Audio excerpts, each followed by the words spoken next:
Hello friends, हम लोग कक्षा 11वीं एनसीईआरटी जीव विज्ञान का आज 18वां चैप्टर चालू करने वाले हैं। शरीर द्रव तथा परिसंचरण, मतलब ये परिवहन तंत्र शरीर का, इसका हम अध्ययन करेंगे, जिसमें हम रक्त और हृदय और उनके परिवहन के बारे में पूरा डिटेल अध्ययन करेंगे। ठीक है, तो चलिए इसको शुरू करते हैं। अब तक आप यह सीख चुके हैं कि जीवित कोशिकाओं को ऑक्सीजन, पोषण तथा अन्य आवश्यक पदार्थ उपलब्ध होने चाहिए। देखिए, जंतु कोशिकाएं एक विशेष तरह के द्रव में डूबी होती हैं। उस द्रव को हम कहते हैं ऊतक द्रव, या उसी को हम कहते हैं बाह्य कोशिकीय द्रव्य, और उसी को हम लसिका भी कह देते हैं। ठीक है, उसमें ये कोशिकाएं डूबी हुई हैं और वहीं से कोशिकाएं अपने लिए पोषक पदार्थ, ऑक्सीजन इत्यादि को ग्रहण करती हैं और उसमें अपने उत्सर्जी पदार्थ को और कार्बन डाइऑक्साइड को छोड़ देती हैं।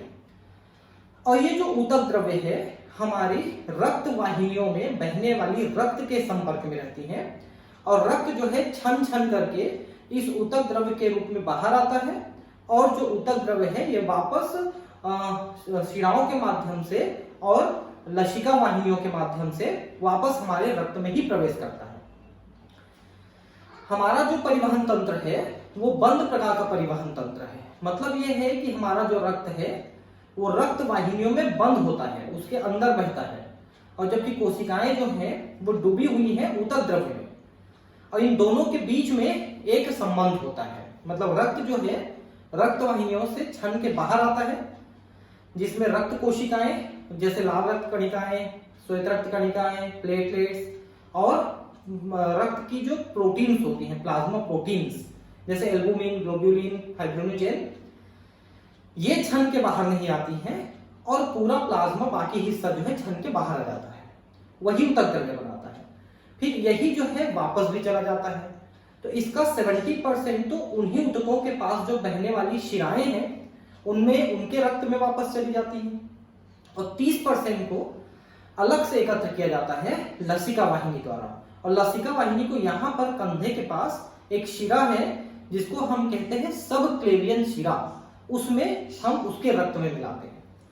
तो इस 30% को हम अलग से इसलिए इकट्ठा करते हैं क्योंकि उसी 30% में ऊतकों में जो प्रवेश करने वाली, ऊतक द्रव्य में जो प्रवेश करने वाली जो रोगाणु, विषाणु, कीटाणु, जीवाणु हैं तथा जो मृत कोशिकाएं हैं वो उसमें एकत्र की जाती हैं। और जब रक्त से ये चीजें जो लसिका है, इनको जब हम लसिका वाहिनी द्वारा लेके जाते हैं तो जगह जगह फिल्टर लगे होते हैं जिसको लिम्फ नोड्स कहते हैं, लसिका गांठें। वहां पर लसिका को छान करके साफ किया जाता है, इन चीजों को अलग करके खत्म किया जाता है लिम्फोसाइट के द्वारा, और जो साफ लिम्फ है, जो साफ लसिका है, उसको रक्त में मिलाया जाता है। तो 70% ऊतक द्रव्य वहीं पर रक्त में चला जाता है, और 30% को लसिका वाहिनी एकत्र कर, साफ कर फिर रक्त में मिलाती है। ऊतकों के सुचारू कार्य हेतु अपशिष्ट या हानिकारक पदार्थों जैसे CO2 का लगातार निष्कासन आवश्यक है। तो वो जो ऊतक द्रव्य है जिसमें कोशिकाएं डूबी हुई हैं उसी में ये अपना निष्कासन करते हैं। अतः इन पदार्थों के कोशिकाओं तक से चलन हेतु एक प्रभावी क्रियाविधि का होना आवश्यक था। विभिन्न प्राणियों में इस हेतु अभिगमन के विभिन्न तरीके विकसित हुए हैं। ठीक है, हम लोगों का जो परिसंचरण तंत्र है वो सबसे विकसित प्रकार का है स्तनियों में। ठीक है, सबसे सरल प्रकार का प्रोटोजुआ, पोरीफेरा, सिलेंट्रेटा, ये तो सीधे जल के संपर्क में रहते हैं, उसी से अपनी चीजों का आदान प्रदान करते हैं। जैसे देखिए, सरल प्राणी जैसे स्पंज है, सिलेंट्रेट इत्यादि बाहर से अपने शरीर में पानी का संचरण शारीरिक गुहाओं में करते हैं, जिससे कोशिकाओं के द्वारा इन पदार्थों का आदान प्रदान सरलता से हो सके। ठीक है, इनके शरीर के अंदर जो गुहाएं हैं पोरीफेरा और सिलेंट्रेटा में, पोरीफेरा में कौन आता है? स्पंज, साइकॉन, और सिलेंट्रेटा में कौन आते हैं? हाइड्रा, ओबेलिया, है ना, ये सब आते हैं। तो ये क्या करते हैं, जो बाहरी जल है, विशेषकर समुद्री जल में रहते हैं ये, तो बाह्य जल इनके शरीर के अंदर प्रवेश करती है, जो गुहाएं होती हैं, और उन गुहाओं से फिर वो जल बाहर निकल जाती है। बस इसी समय शरीर की सारी कोशिकाएं अपना आदान प्रदान कर लेती हैं। ठीक है। जटिल प्राणी इन पदार्थों के परिवहन के लिए विशेष तरल का उपयोग करते हैं। मनुष्य सहित उच्च प्राणियों में रक्त इस उद्देश्य में काम आने वाला सर्वाधिक सामान्य तरल है। जैसे जैसे आप उच्च प्राणियों में जाते हैं उनमें यह तंत्र थोड़ा विकसित होते चले जाता है और ये काम रक्त के द्वारा, लसिका के द्वारा किया जाने लगता है। जो रक्त है हमारे शरीर में एक सिरे से दूसरे सिरे तक ये ऑक्सीजन का, CO2 का, पोषक पदार्थों का, उत्सर्जित पदार्थों का, हार्मोन्स का, विटामिन का, इन सब का परिवहन करता है रक्त। ठीक है। एक अन्य शरीर द्रव लसिका भी कुछ विशिष्ट तत्वों के परिवहन में सहायता करता है। तो लसिका क्या है? वो ऊतक द्रव्य जो 30% वहां रक्त में नहीं मिल पाया था कोशिकाओं के पास, उनको हम एकत्र करके लसिका बनाते हैं, जिसको साफ करके फिर रक्त में मिलाते हैं। इस अध्याय में आप रुधिर एवं लसिका के संगठन एवं गुणों के बारे में पढ़ेंगे। इसमें रुधिर के परिसंचरण को भी समझाया गया है। तो रुधिर परिसंचरण तंत्र किस तरह से काम करता है ये हम यहां पर समझेंगे। अब है रुधिर। देखिए हमारे शरीर में जो रुधिर है एवरेज शारीरिक वजन का ये 7% होता है। 100 किलो के आदमी में 7 लीटर, 80 किलो के आदमी में करीब 5.5 लीटर, है ना। और साधारण व्यक्ति जो 60-70 किलो के होते हैं उनमें 4.5-5 लीटर ब्लड होना चाहिए, रक्त होना चाहिए। रक्त जो है 2 भागों का बना होता है। एक उसका तरल भाग होता है जिसको हम प्लाज्मा कहते हैं, दूसरा उसमें कोशिकाएं होती हैं जिनको हम रक्त कोशिकाएं, जैसे कि लाल रुधिर कणिकाएं, श्वेत रुधिर कणिकाएं, प्लेटलेट्स, ये सब होती हैं। तो 2 भाग हुआ, तरल भाग और कोशिकीय भाग। ठीक है। रक्त एक विशेष प्रकार का ऊतक है जो संयोजी ऊतक में आता है, जिसमें द्रव्य आधात्री मैट्रिक्स, प्लाज्मा तथा अन्य संगठित संरचनाएं पाई जाती हैं। ठीक है।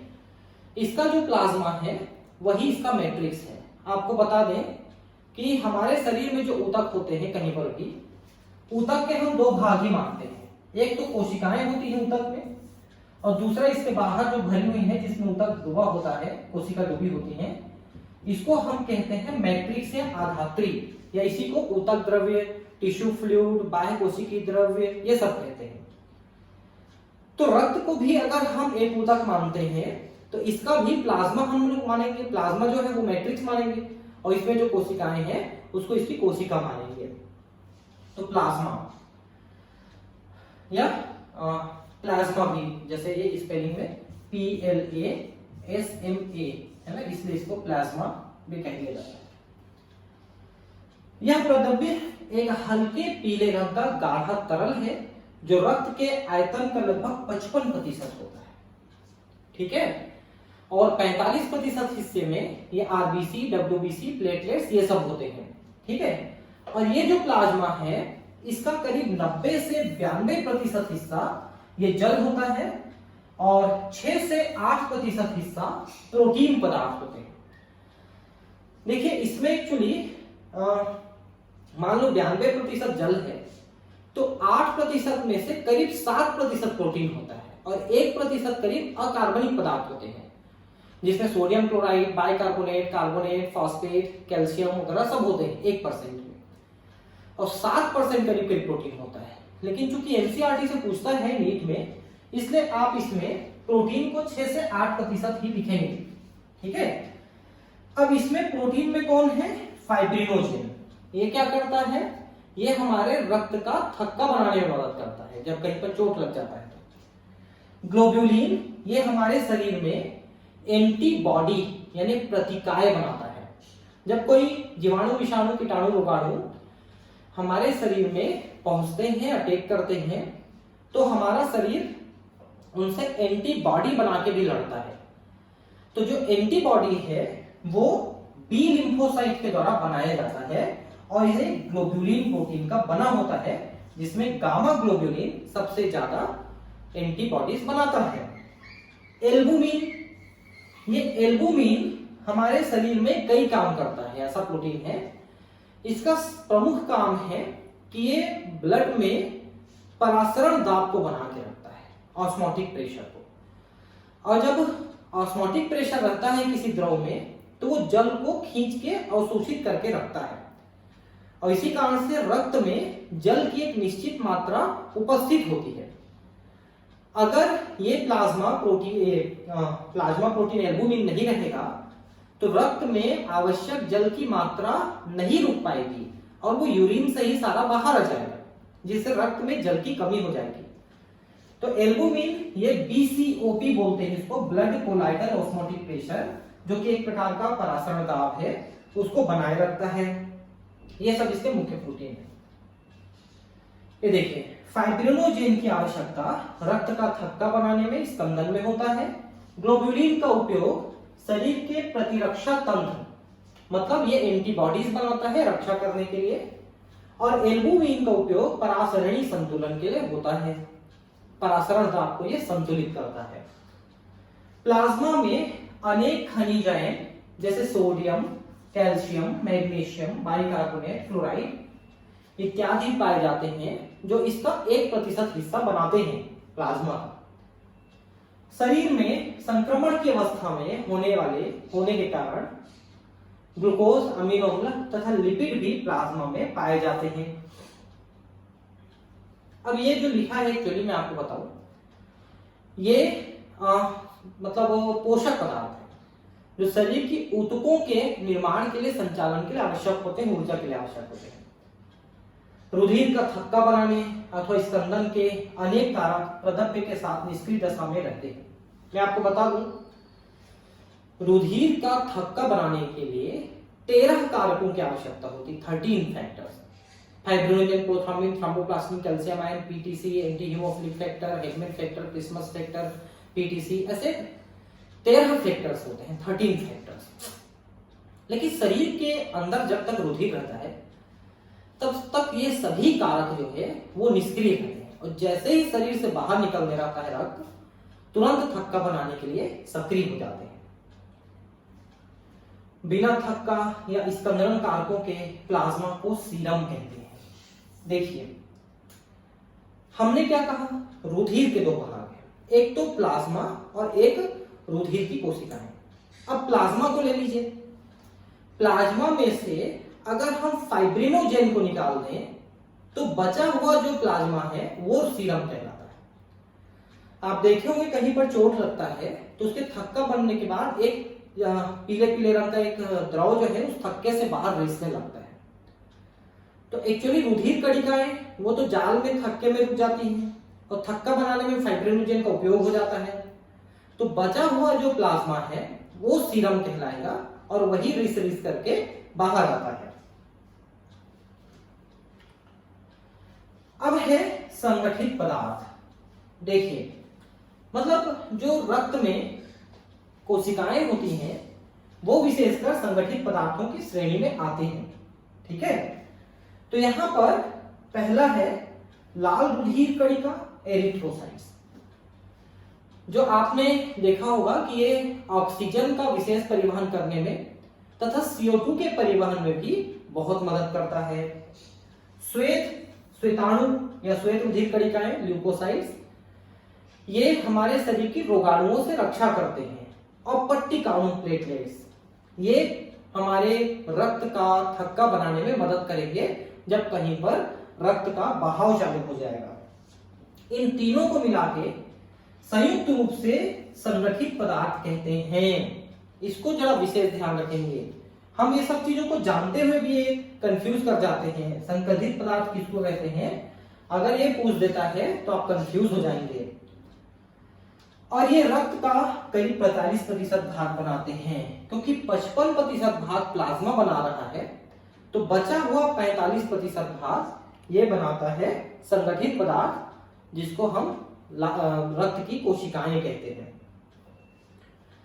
अब पहला है एरिथ्रोसाइट या रक्ताणु, लाल रुधिर कणिकाएं। इसमें विशेषकर पाई जाती है हीमोग्लोबिन, और हीमोग्लोबिन हमारे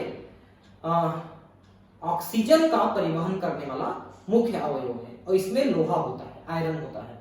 ठीक है, इसके अलावा जो CO2 का परिवहन है, करीब 23% परिवहन हीमोग्लोबिन के साथ जुड़ के ही होता है, ये भी आपने देखा था।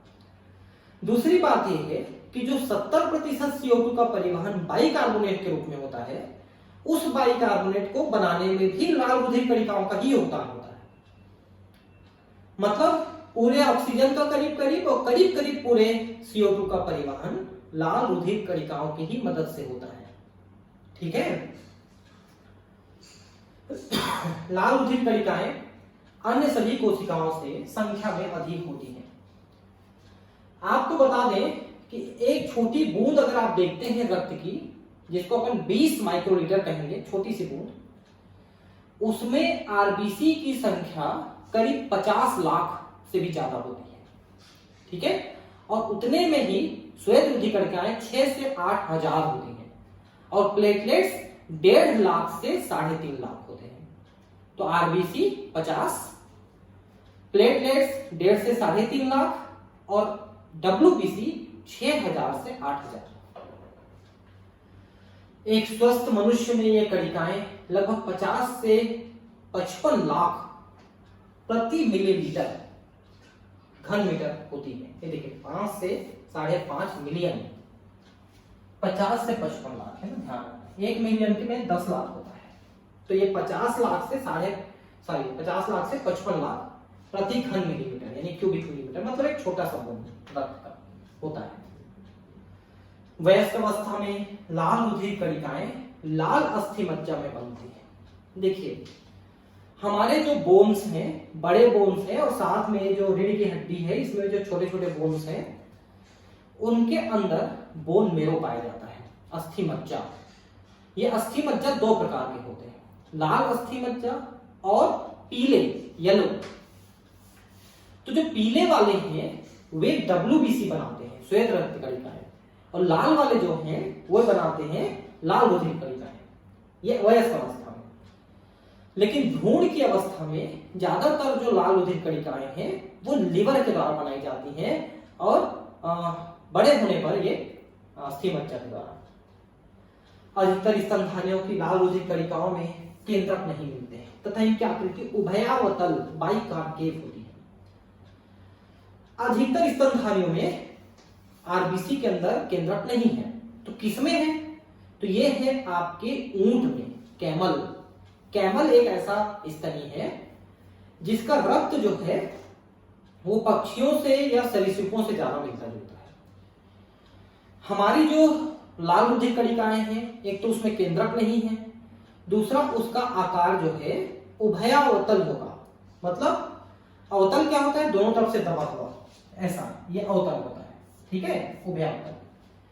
जैसे कि आप एक गुब्बारे को फुला लें और उसको दोनों तरफ से अंगूठे उंगली से थोड़ा ऐसे दबा दें, थोड़ा सा, तो जो उसकी आकृति बन जाएगी वही आकृति हमारे लाल रुधिर कणिकाओं की है। लेकिन ऊंट में जो लाल रुधिर कणिका है उसकी आकृति अंडाकार होती है, उभय उत्तल होती है। हमारे उभय अवतल होती है, उसकी उभय उत्तल होती है और उसके अंदर केंद्रक होता है, हमारे में केंद्रक नहीं है। और ये विशेषता है सरीसृपों में और ये पक्षियों में, इनके लाल रुधिर कणिकाओं की होती है। उनके जैसे ही रुधिर होता है कैमल का, भले ही स्तनधारी है। इनका लाल रंग एक लौह युक्त जटिल प्रोटीन हीमोग्लोबिन की उपस्थिति के कारण से है। ठीक है। अब हीमोग्लोबिन कितना है देखिए, तो स्वस्थ मनुष्य में प्रति 100 मिलीलीटर रक्त में 100 मिलीलीटर इतना रक्त होगा, इतना। ठीक है। इतने रक्त में करीब 12 से 16 ग्राम हीमोग्लोबिन होता है।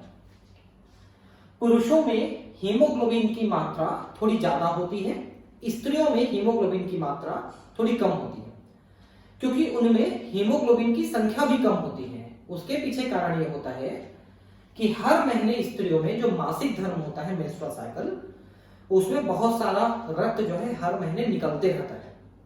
इसके कारण से उनके शरीर में लाल रुधिर कणिकाओं का और हीमोग्लोबिन की कमी रहती है, कम रहता है। इन पदार्थों की श्वसन गैसों के परिवहन में महत्वपूर्ण भूमिका है। ठीक है, दोनों गैसों का, ऑक्सीजन और CO2 का, ये आपने पिछले क्लास में देखा श्वसन तंत्र में। लाल रक्त कणिकाओं की औसत आयु 120 दिन होती है। हम लोगों में आरबीसी 120 दिन तक जिंदा रहती है, खरगोश में ये 100 दिनों तक जिंदा रहती है और फ्रॉग में ये 80 दिनों तक जिंदा रहती है। और जब इनका उम्र पूरा हो जाता है तो हमारे ये अमाशय के पास एक छोटा सा अंग होता है जिसका नाम होता है प्लीहा या स्प्लीन। यहां पर ले जाके इसको तोड़ा जाता है, फिर उसको लिवर में ले जाके पूरा तोड़ा जाता है, तो उसमें कुछ जहरीले पदार्थ बनते हैं जिसको अपन बिलीरुबिन और बिलीवर्डिन कहते हैं। और आपको याद होगा मैंने पाचन एवं अवशोषण में बताया था कि बिलीरुबिन और बिलीवर्डिन इनको हम पित्त में मिला देते हैं पित्त वर्णक के रूप में। पित्त जो है भोजन में मिल जाता है और ये मल पदार्थ के साथ बाहर आ जाते हैं, इसलिए ये उत्सर्जी पदार्थ शरीर से बाहर निकल जाते हैं। लेकिन अगर ये रक्त में आने लग गए लिवर की गड़बड़ी से, हेपेटाइटिस में, तो उस व्यक्ति को पीलिया रोग हो जाता है, ठीक है, और पूरा शरीर उसका पीला दिखने लगता है, ठीक है। तत्पश्चात इनका विनाश प्लीहा रक्त कणिकाओं की कब्रिस्तान में होता है। स्प्लीन, इनको अपन लाल रक्त कणिकाओं का कब्रिस्तान यानी ग्रेवयार्ड ऑफ आरबीसी कहते हैं, क्योंकि जो पुरानी उम्र पूरी हुई जो आरबीसी हैं इसी के अंदर उनको तोड़ी जाती है। अब है श्वेत रक्त कणिकाएं, ल्यूकोसाइट। देखिए ये एक्चुअली तो होती है रंगहीन, ल्यूको का मतलब रंगहीन होता है, जैसे जल का कलर होता है, जल वैसा कलर होता है। लेकिन बहुत सारे जब एक जगह रहते हैं तो श्वेत कलर के दिखते हैं, इसलिए श्वेत रक्त कणिकाएं कहते हैं। इनका मुख्य काम होता है ये हमारे शरीर में प्रवेश करने वाले रोगाणुओं को ये मारते रहते हैं। तो ये एक्चुअली दो प्रकार के होते हैं, एक होते हैं कणिकामय और एक होते हैं अकणिकामय। कणिकामय में आप देखिए इओसिनोफिल, बेसोफिल और न्यूट्रोफिल, ये तीन नामों से ये कणिकामय होते हैं। और लिम्फोसाइट तथा मोनोसाइट, यहां पर मोनोसाइट का नाम नहीं लिखा है, एक्चुअली ये मोनोसाइट है, यहां पर जो नाम है ये मोनोसाइट है, ठीक है। और ये दोनों लिम्फोसाइट है, टी और बी लिम्फोसाइट। तो इओसिनोफिल, बेसोफिल, न्यूट्रोफिल ये हमारी कणिकामय है और मोनोसाइट और लिम्फोसाइट ये अकणिकामय है। दो प्रकार के श्वेत रक्त कणिका है। कणिकामय इसलिए क्योंकि इनके कोशिका के अंदर कुछ कणिकाएं आपको दिख रही हैं, ठीक है, ये पाई जाती हैं, इसलिए इनका नाम कणिकामय है, ठीक है। ये कणिकाएं प्रोटीन्स के और एमआरएनए के बने होते हैं, जबकि इनमें ये कणिकाएं नहीं पाई जाती हैं।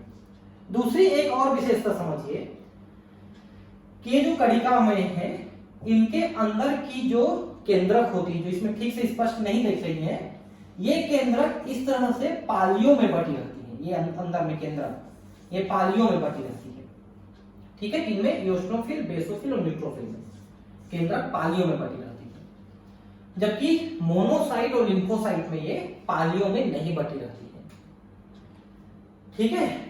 ये जो इओसिनोफिल है ये हमारे शरीर में एलर्जी की जो प्रतिक्रियाएं होती हैं, जब कोई ऐसी चीज पहुंच जाती है शरीर में जिसके लिए शरीर एलर्जी जैसा रिस्पॉन्स करता है, एकदम छींके आने लगेंगी, लाल हो जाएगा स्किन, ये सब, उसके लिए मुख्य जिम्मेदार इओसिनोफिल होता है। और ज्यादा एलर्जी में इसकी संख्या ज्यादा बढ़ जाती है, उस कंडीशन को पर इओसिनोफिलिया कहते हैं। आप सुने होंगे कि इस्नोफिलिया हो गया, इस्नोफिलिया हो गया बोलते हैं। बेसोफिल जो है ये कुछ पदार्थों का श्रावण और परिवहन करते हैं। वे पदार्थ हैं हिपेरिन, हिस्टामिन और सीरोटोनिन। हिपेरिन शरीर के अंदर रक्त का थक्का बनने से रोकते हैं। हिस्टामिन जो रक्त वाहिनियां हैं उसको चौड़ा कर देती है, वेसोडायलेटर होती है, वहां पर ब्लड प्रेशर कम और ब्लड सप्लाई बढ़ जाती है हिस्टामिन के द्वारा। और सीरोटोनिन रक्त वाहिनियों को वापस संकुचित कर देती है, जिससे ब्लड प्रेशर बढ़ जाता है। ये सब चीजें बेसोफिल के द्वारा। न्यूट्रोफिल हमारे शरीर के माइक्रोपोलिसमेन है, छोटे साइज के पोलिसमेन, जो घूम घूम करके भक्षण की क्रिया करते हैं और रोगाणुओं को नष्ट करते हैं। जबकि मोनोसाइट हमारे शरीर के मैक्रोपोलिसमेन है, बड़े बृहद पुलिसमेन है, ये भी भक्षण की क्रिया द्वारा जीवाणु विषाणु को नष्ट करते हैं। टी लिम्फोसाइट ये रोगाणुओं के साथ जुड़ करके उनको टुकड़े में तोड़ करके उनको नष्ट कर देता है। और जो बी लिम्फोसाइट है ये एंटीबॉडीज प्रतिकाय बनाता है। अभी कुछ देर पहले उसके बारे में बताया था मैंने कि ग्लोब्यूलिन प्रोटीन के द्वारा ये बनता है प्रतिकाय या एंटीबॉडी। तो एंटीबॉडी बी लिम्फोसाइट के द्वारा बनाया जाता है और वो रोगाणुओं को नष्ट करता है। यहां पर श्वेत रक्त कणिकाओं में सबसे बड़ी जो है वो मोनोसाइट है, सबसे छोटी लिम्फोसाइट है और सबसे ज्यादा पाई जाती है न्यूट्रोफिल और सबसे कम पाई जाती है बेसोफिल। ठीक है। और विषाणुओं के या कृमियों के शरीर में अटैक करने से इओसिनोफिल बढ़ जाते हैं। ल्यूकोसाइट को हीमोग्लोबिन के अभाव के कारण तथा रंगहीन होने से श्वेत रक्त कणिकाएं भी कहते हैं। इनमें केंद्रक पाए जाते हैं तथा इनकी संख्या लाल रक्त कणिकाओं की अपेक्षा कम औसत 6000 से 8000 प्रति घन मीटर पाई जाती है, रक्त की होती है। तो मैंने अभी कुछ देर पहले इस चीज को आपको बताया था। सामान्यतः ये कम समय तक जीवित रहती हैं। इनकी दो मुख्य श्रेणियां हैं। एक है कणिकाणु जिसमें कणिकाएं पाई जाती हैं, ग्रेन्युलोसाइट्स कणिका में, तथा अकण कोशिकाएं यानी एग्रेन्युलोसाइट जिसमें कणिकाएं नहीं हैं। अब जो कणिकाएं हैं उनमें न्यूट्रोफिल, इओसिनोफिल और बेसोफिल होते हैं, जबकि लिम्फोसाइट और मोनोसाइट अकणिकामय कोशिकाएं हैं। श्वेत रुधिर कोशिकाओं में न्यूट्रोफिल संख्या में सबसे अधिक करीब 60 से 65% तथा बेसोफिल संख्या में सबसे कम लगभग 2.5 से 1% होती है, आधा से 1% होती है। न्यूट्रोफिल तथा मोनोसाइट 6 से 8% भक्षण कोशिकाएं होती हैं। ये माइक्रोपोलिस में यानी छोटे पोलिस में और ये मैक्रोपोलिस में यानी बड़े पोलिस में कहलाते हैं और ये भक्षण की क्रिया करते हैं। जो अंदर प्रवेश करने वाले हैं बाह्य जीवों को समाप्त करती हैं, जिसमें रोगाणु मुख्यतः होते हैं। बेसोफिल जो है 3 पदार्थों का स्राव करती है, मैंने बताया था, हिस्टामिन, सीरोटोनिन और हिपेरिन का स्राव करती है और ये शोधकारी क्रियाओं में सम्मिलित होती है। कौन? हिस्टामिन शोध करती है, क्योंकि कहीं पर अगर इंफेक्शन होता है, चोट लगता है, तो यहाँ की कोशिकाएं हिस्टामिन का स्राव कर देती हैं, जिससे रुधिर वाहिनियां चौड़ी हो जाती हैं और रुधिर छन छन करके ज्यादा मात्रा में यहाँ पर भरने लगती हैं। साथ ही श्वेत रक्त कणिकाएं भी आने लगती हैं जो भक्षण की क्रिया करते हैं। तो यहाँ पर ज्यादा मात्रा में द्रव भर जाने से सूजन आ जाती है और जलन चालू हो जाती है, तो उसे हम शोथ कहते हैं, इन्फ्लेमेशन। तो वह हिस्टामिन करती है और रक्त वाहिनियों को वापस सिकोड़ने का काम सीरोटोनिन करता है और हिपेरिन का काम है रक्त का थक्का बनने से रोकना। ये प्रति रक्त स्कंदक है, मतलब रक्त का थक्का बनने से रोकता है शरीर के अंदर। इओसिनोफिल 2 से 3% संक्रमण से बचाव करती है तथा एलर्जी प्रतिक्रिया में सम्मिलित रहती है। और जब हमको ज्यादा बार एलर्जी होती है, कई लोगों को एलर्जी की शिकायत होती है, मुझे भी रही है, जो कि होम्योपैथी दवा से पूरी ठीक हो गई है, तो ये इनको इओसिनोफिलिया की शिकायत होती है। तब ये 2-3% की जगह ये 5-7% से ऊपर हो जाता है। मैंने बीच में अपना ब्लड टेस्ट कराया था तो मेरा 22% हो गया था। ठीक है, लेकिन वो फिर से मैंने होम्योपैथी दवा से उसको ठीक कर लिया। लिम्फोसाइट 20 से 25% मुख्यतः 2 प्रकार की होती है, बी तथा टी लिम्फोसाइट। ये दोनों प्रकार की शरीर की प्रतिरक्षा के लिए उत्तरदायी हैं। जो टी लिम्फोसाइट है वो थाइमस में ट्रेनिंग लेते हैं, इसलिए इसका नाम टी लिम्फोसाइट है और ये डायरेक्टली जुड़ करके रोगाणुओं को नष्ट करते हैं। जबकि बी लिम्फोसाइट जो सीधा बोन मेरो से बनते हैं, इसलिए बी लिम्फोसाइट है, ये एंटीबॉडी बनाते हैं जो कि ग्लोब्यूलिन प्रोटीन का बना होता है और ये एंटीबॉडी फिर बैक्टीरिया वायरस को नष्ट करते हैं। प्लेटलेट्स यानी पट्टिकाणु को अपन थ्रोम्बोसाइट्स भी कहते हैं। ये मेगा कैरियोसाइट एक अस्थि मज्जा की विशेष कोशिका के टुकड़े में विखंडन से बनती है। अब क्या लिखा है समझ लीजिए। हमारी जो अस्थि मज्जा है बोन मेरो, मैंने बताया था हमारे बोन के अंदर बोन मेरो है, अस्थि मज्जा है, जिसमें 2 प्रकार की अस्थि मज्जा है, श्वेत और लाल। तो इनमें एक विशेष प्रकार की कोशिका पाई जाती है, बड़े आकार की कोशिका रहती है, नहीं बड़े आकार की उसकी केंद्रक होती है, मेगा कैरियोसाइट, मतलब इन कोशिकाओं के केंद्रक बड़े होते हैं। इन कोशिकाओं के टुकड़े के रूप में ये जो है प्लेटलेट्स जो है बनते हैं। ठीक है, रक्त में इनकी संख्या 1.5 से 3.5 लाख प्रति घन मिलीमीटर होती है। आपने डेंगू का नाम सुना होगा, जो एडिस एजिप्टाई मच्छर के काटने से फैलता है, एक वायरस रोग है। और डेंगू में ज्यादातर लोगों की जो मौत होती है वो शरीर में प्लेटलेट्स की संख्या कम हो जाने से होती है। प्लेटलेट्स जो है, एक तो मुख्य कार्य यह है कि जैसे ही कहीं पर चोट लगता है, रक्त बहने लगता है, तो वहां पर रक्त की स्पंदन में सहायता करता है, क्योंकि ये थ्रोम्बोसाइट मुक्त करता है अपने अंदर से। लेकिन शरीर के अंदर जो रक्त वाहिनियां हैं उनको शरीर के अंदर फटने से बचाता है। अगर ये प्लेटलेट शरीर में कम हो जाते हैं तो हमारे शरीर के अंदर रक्त वाहिनियां फटने लगती हैं और उससे रक्त जो है कोशिकाओं में भरने लगती है। उसी से डेंगू के मरीज की मौत होती है। तो ये जो 1.5 लाख मिनिमम होना चाहिए, ये कम होते होते 40,000 से कम हो जाता है तो फिर खतरा चालू हो जाता है। और जनरली ऐसा होता है कि 15,000 से कम होने पर उनकी मौत हो ही जाती है।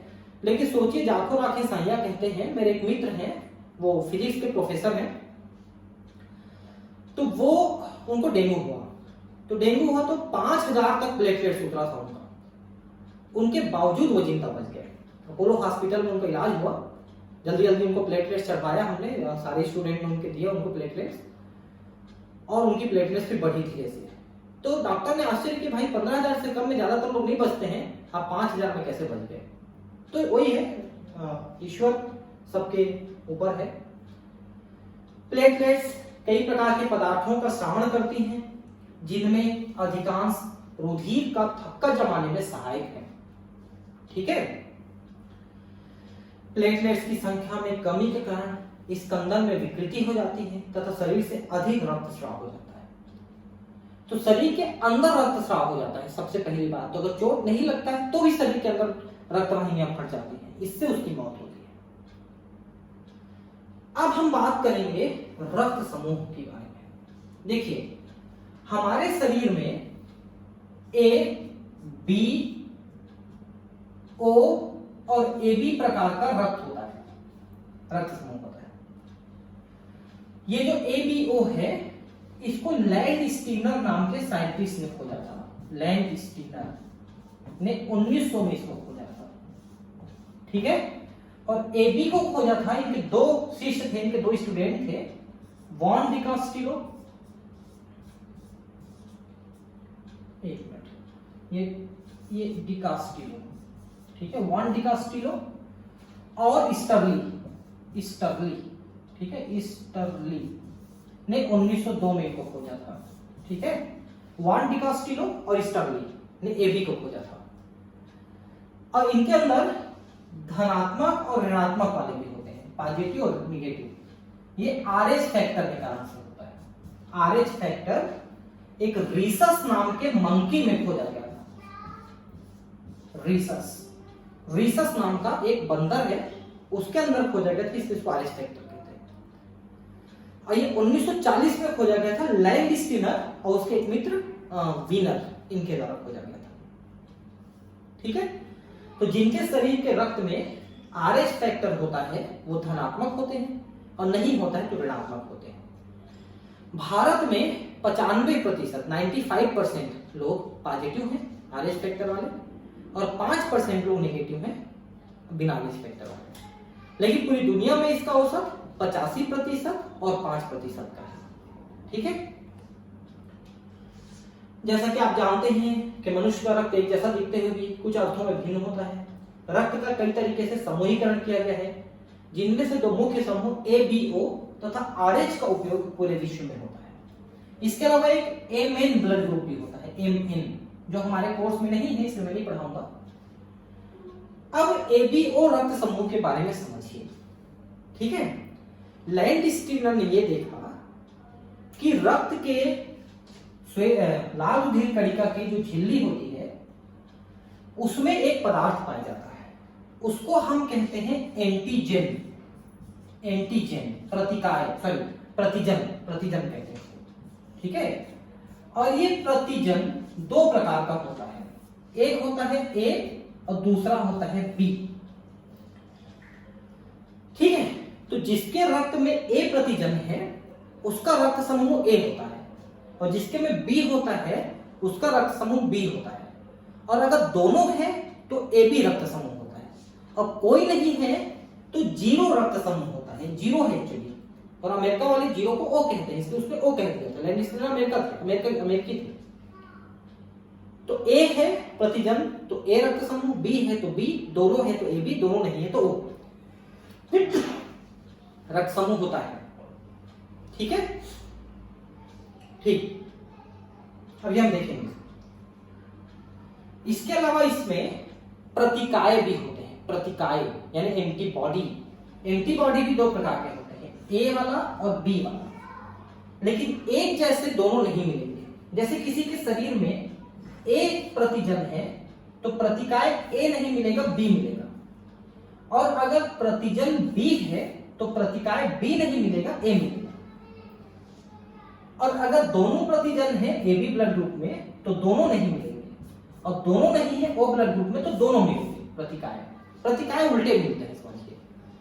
जिस प्रकार का प्रतिजन है उस प्रकार का प्रतिकाय नहीं मिलता, क्योंकि प्रतिकाय और प्रतिजन लड़ते हैं आपस में, इसलिए एक ही रक्त में दोनों नहीं मिल सकते।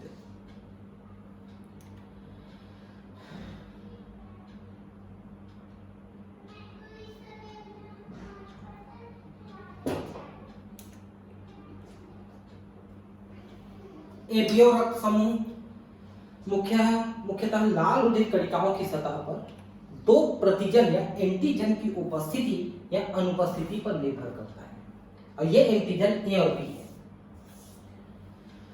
जो प्रतिरक्षा क्रिया को प्रेरित करते हैं। मतलब ये दूसरे के शरीर में अगर जाते हैं तो हो सकता है वहां प्रतिकाय उत्पन्न करा दे, क्योंकि मान लो मेरा ब्लड ग्रुप बी है, मेरे शरीर में ए प्रतिकाय है, और आप मेरे शरीर में ए एंटीजन डाल देंगे तो दोनों लड़ेंगे, ये प्रतिरक्षा हुआ। मतलब जिसको हम रक्त देते हैं उसके शरीर की प्रतिकाय को देखते हैं अपन, एंटीबॉडी को देखते हैं, क्योंकि वो आने वाले एंटीजन से लड़ सकता है। तो दोनों एक ही टाइप का नहीं होना चाहिए। जैसे मेरे शरीर में अगर प्रतिकाय ए है तो मैं प्रतिजन ए नहीं ले सकता, नहीं तो लड़ेंगे दोनों, ये है मेन। इसी प्रकार विभिन्न व्यक्तियों में दो प्रकार के प्राकृतिक प्रतिरक्षी या एंटीबॉडी मिलते हैं, जो कि ए और बी प्रकार के, वही प्रतिकाय या प्रतिरक्षी बोल रहे हैं। प्रतिरक्षी वे प्रोटीन पदार्थ हैं जो प्रतिजन के विरुद्ध पैदा होते हैं। चार रक्त समूह ए बी और ओ में प्रतिजन तथा प्रतिरक्षी की स्थिति को देखते हुए तालिका 18.1 में दर्शाया गया है। देखिए दिखाता हूं आपको। पहले आप समझिए कि रक्त समूह ए है तो प्रतिजन ए है, बी है तो बी है, दोनों प्रतिजन है तो ए बी है, और कोई भी प्रतिजन नहीं है तो उसका रक्त समूह ओ होगा, जो कि जीरो है प्रकार से, ठीक है।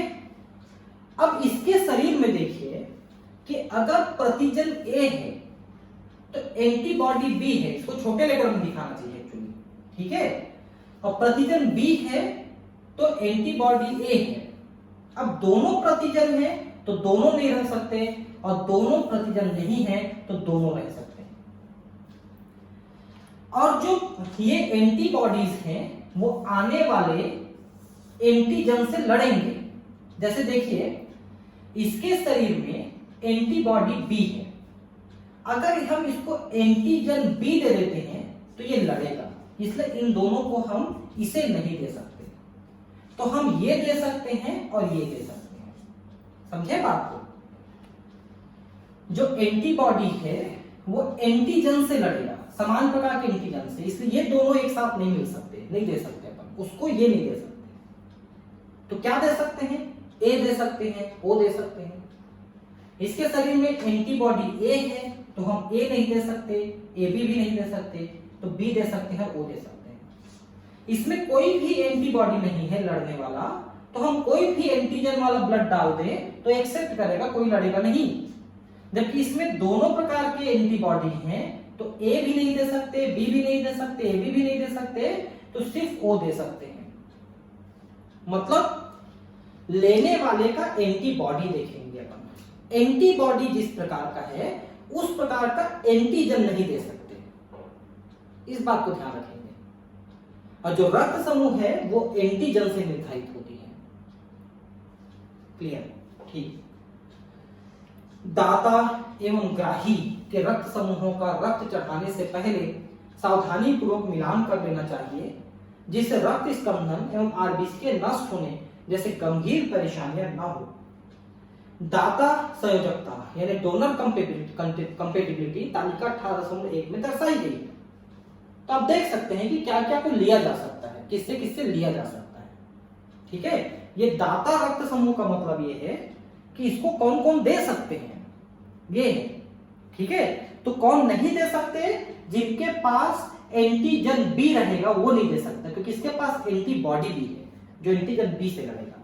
इसलिए एंटीजन बी जिसके पास है वो नहीं दे सकता इसको। और वैसे ही एंटीजन ए जिसके पास है वो इसको नहीं दे सकता, इसको सभी दे सकते हैं। और इसको एंटीजन ए और एंटीजन बी दोनों नहीं दे सकते। इसलिए आप एक चीज देखिए कि ए बी जो है सार्वत्रिक गर्भग्राही है, सभी से ले सकता है, और ओ सभी को दे सकता है, तो सार्वत्रिक दाता है। ओ सभी को दे सकता है, सार्वत्रिक दाता है। उपरोक्त तालिका से स्पष्ट है कि रक्त समूह ओ एक सर्वदाता है जो सभी समूहों को रक्त प्रदान कर सकता है। रक्त समूह ए बी सर्व आदाता या ग्राही है जो सभी से रक्त ले सकता है। ठीक है, थोड़ा सा ध्यान से करेंगे इसको। अब आरएच समूह है, तो जैसा मैंने कहा लैंडस्टीनर और वीनर ने आरएच फैक्टर की खोज रीसस मैकाका नाम के बंदर में किया था, इसलिए इसका नाम आरएच फैक्टर है। बाद में मनुष्यों में भी खोजा गया।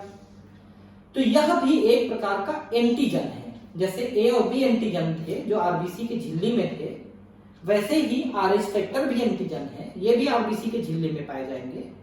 और जिनके रक्त में पाए जाते हैं उनका रक्त धनात्मक यानी पॉजिटिव वाला कहलाता है, और जिनके में ये नहीं पाया जाता उनका रक्त निगेटिव यानी ऋणात्मक वाला कहलाता है। ठीक है, भारत में 95% धनात्मक है और पूरे विश्व में 85% लोग धनात्मक है। एक अन्य प्रतिजन आरएच फैक्टर है जो लगभग 80% मनुष्यों में पाया जाता है, पूरे दुनिया में 85% है। चलिए, लेकिन आप एनसीईआरटी का 80% याद रखेंगे। तथा यह आरएच एंटीजन रीसस बंदर में पाए जाने वाले एंटीजन के समान है, उसी में खोजा भी गया। ऐसे व्यक्ति को जिसमें आरएच एंटीजन होता है उसको आरएच पॉजिटिव यानी आरएच सहित, और जिसमें यह नहीं होता है उसे आरएच हीन यानी आरएच निगेटिव कहते हैं। यदि आरएच रहित के व्यक्ति के रक्त को आरएच सहित पॉजिटिव के साथ मिलाया जाता है तो व्यक्ति में आरएच प्रतिजन आरएच निगेटिव के विरुद्ध विशेष प्रतिरक्षी बन जाती है। अतः रक्त आदान प्रदान के पहले आरएच समूह को मिलाना भी आवश्यक है। अब इसमें आप समझ लीजिए पहले क्या बोल रहे हैं। देखिए, जो आरएच पॉजिटिव वाला व्यक्ति है इसके शरीर में एंटीजन है, आरएच निगेटिव वाले के शरीर में ये एंटीजन नहीं है, जिसको वो बाहरी पदार्थ मानेगा। अगर आरएच निगेटिव वाले व्यक्ति को आवश्यकता पड़ने पर आरएच पॉजिटिव वाला रक्त दे दोगे तो इसका एंटीजन इसके शरीर में जाकर के वो प्रतिक्रिया चालू कर देगा, क्योंकि इसका शरीर इस एंटीजन को नहीं पहचानता है, उसके शरीर में नहीं है शुरू से। और जो चीज शरीर में नहीं होता है शुरू से, उसे वो बाह्य पदार्थ मान करके उसके विरुद्ध एंटीबॉडी बना के उसको नष्ट कर देता है। इसलिए जिनके शरीर में आरएच निगेटिव है नहीं है, उनका शरीर आरएच पॉजिटिव ब्लड के आने से उसके विरुद्ध एंटीबॉडी बनाता है और उसे नष्ट करने की कोशिश करता है। लेकिन अगर पहली बार आपने उसको ऐसा रक्त दिया है तो जब तक वो एंटीबॉडी का फार्मूला बना पाता है तब तक ये रक्त अपने आप खत्म हो चुका रहता है, तो पहले बार में कोई दिक्कत नहीं होता। लेकिन अगर दोबारा आपने ये रक्त दे दिया उसको तो वो पहले के बने हुए एंटीबॉडी की सहायता से तुरंत लड़ना शुरू कर देगा इसके एंटीजन से, और दोनों के बीच में रक्त का थक्का बन जाएगा। इसलिए आरएच ऋणात्मक वाले को, आरएच निगेटिव वाले को RH पॉजिटिव रक्त नहीं देना चाहिए, क्योंकि उसका शरीर उसको बाह्य पदार्थ मानता है, शुरू से उसके शरीर में नहीं है और वो एंटीबॉडी बनाता है। ठीक है, ये दिक्कत होता है। यही कारण है कि जब एक RH निगेटिव वाली महिला का विवाह एक RH धनात्मक वाले पुरुष के साथ हो जाता है और उसके गर्भ में जो बच्चा पलता है, अगर वो RH धनात्मक वाला बच्चा आ जाता है तो बच्चे के शरीर में जो RBC बनता है उसका एंटीजन प्लेसेंटा के माध्यम से मदर के रक्त में पहुंचता है और मदर का रक्त निगेटिव है तो उसके विरुद्ध वो एंटीबॉडी बनाता है और एंटीबॉडी फिर बच्चे में आके उसके RBC को नष्ट करने लगता है। लेकिन पहले ये बच्चा पैदा हो जाता है, जब तक वो एंटीबॉडी बना पाता है माता का शरीर तब तक वो बच्चा पैदा हो चुका रहता है, इसलिए पहले बच्चे में दिक्कत नहीं होता।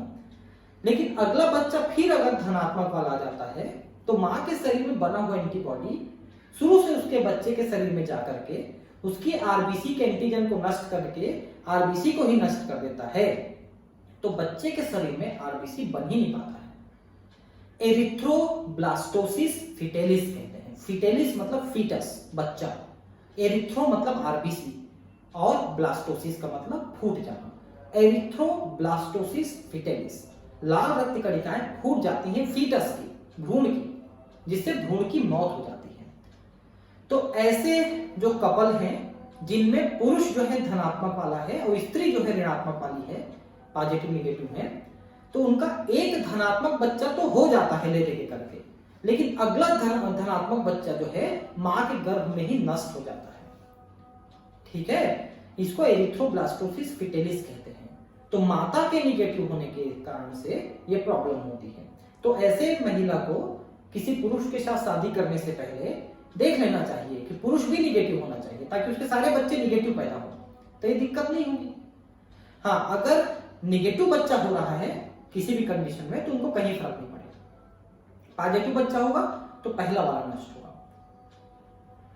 ठीक है, लेकिन अगर पुरुष ऋणात्मक है और महिला धनात्मक है तो उससे फिर कोई फर्क नहीं पड़ेगा। ठीक है, बच्चे को एक विशेष प्रकार की RH अयोग्यता को एक गर्भवती माता, ठीक है, जो निगेटिव वाली है, कि गर्भ में पल रहे भ्रूण के RH पॉजिटिव के बीच पाई जाती है। ये बात मैंने अभी आपको बताया कि अगर बच्चा RH पॉजिटिव है तो उसका रक्त जो है उसके RBC का नष्ट हो जाएगा। ठीक है, माता के शरीर में बने हुए एंटीबॉडी कारण से। अपरा द्वारा पृथक रहने के कारण भ्रूण का RH एंटीजन सगर्भता में माता के RH निगेटिव को प्रभावित नहीं कर पाता, लेकिन फिर भी पहले प्रसव के समय माता के RH निगेटिव रक्त से शिशु के RH पॉजिटिव रक्त के संपर्क में आने की संभावना रहती है। ऐसी दशा में माता के रक्त में RH प्रतिरक्षी बनना प्रारंभ हो जाता है। ये प्रतिरोध में एंटीबॉडीज बनाना शुरू कर देती है।